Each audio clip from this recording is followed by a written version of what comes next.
I'm here with Head of Asset Management James Timpson and Asset Management Director Jake Reynolds to talk about what's been happening in markets and around the world throughout the last quarter. James, let's jump straight in with you. Not been a plain sailing month, which I suspect is normal for you and the team. Courtiers fund performance, talk to us. Yeah, so it's been a strong quarter overall. The growth fund has returned 4%, the balanced fund 3.4%, and the cautious fund 2.8%, which has brought their total returns for the year to date to 10% for the growth fund, 7.7% for the balanced fund, and 5.5% for the cautious fund. But as you say, even though it's been a strong quarter overall, it was eventful along the way. So back in July we had the UK election, of course, although with the result being so widely predicted, that didn't cause much volatility. In August, however, that's when we saw a big drop-off in equity markets due to fears that the US had left it too late to cut interest rates. So there's this big market downturn which lasted a couple of days, particularly in Japan, which saw its biggest daily loss since 1987.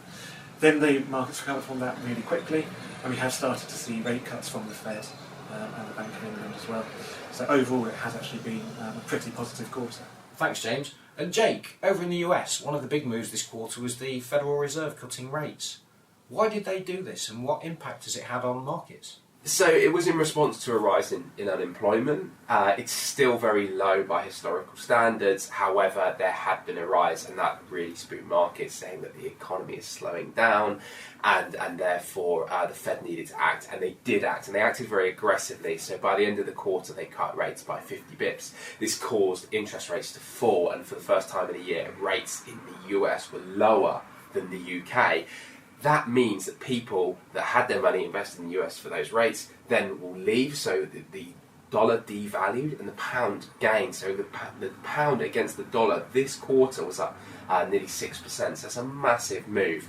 That has really positive effects because there's a lot going on with China and oil fell, but the strong pound means that we've got the lowest petrol prices at the pump for 3 years, and actually rates coming down, people are starting to look through, so we're getting some really positive economic data on the ground. Can you give us some examples?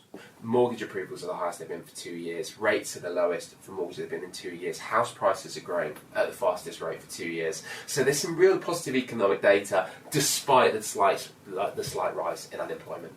Thanks, Jake. And sticking with the US, James, there's been a lot of data coming out of the US. How's this impacted you and the team and your asset allocation? Yeah, so the US equity market continues to reach record highs. But despite that, the implied volatility measured by something called the VIX index is still slightly above its average over the last 10 years, which is quite unusual considering how well the US indices have been doing. But it suggests that there's still plenty of uncertainty out there. And Sam did a really good piece a couple of weeks ago about how the concentration of the US market at the moment is so heavily concentrated in those huge, big tech companies. So the problem with investing just solely in the S&P 500 is you're basically investing in just those big, expensive companies. So we've diversified our US exposure now, as well as having some exposure to the S&P 500. We've also invested in S&P 500 equally weighted index, which assigns equal weight to every stock among those 500.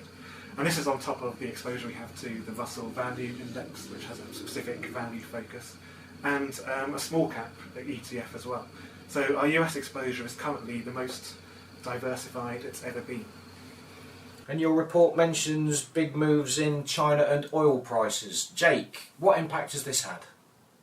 Yeah, China was the biggest mover this quarter, and that was in response. The government responded with a huge package of monetary stimulus because of the bad economic data they were seeing, and it relates to the property market being there's a lot of oversupply and not much demand, and you just don't get much consumer demand in China, unfortunately, so that makes it really hard for them to transition into a consumer-led economy from an economy where the government has done all the investing and all the spending. So we're not going to pivot our views on China. This is very much a last sort of ditch attempt for them to try and stimulate and make the economy more normal, but they do it in a classic sort of Chinese way of intervention.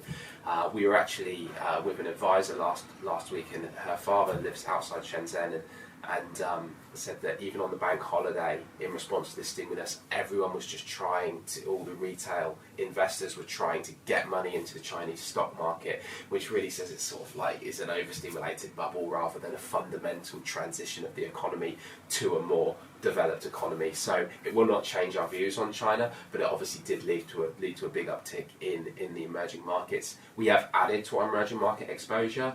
We did a stock-specific edition in India and a couple of positions in Korea, but we are not going overweight China, even despite the move in the quarter. Thank you to you both for your time and your insights. We look forward to seeing you at the client seminars in December, and hopefully you too. Thanks for watching.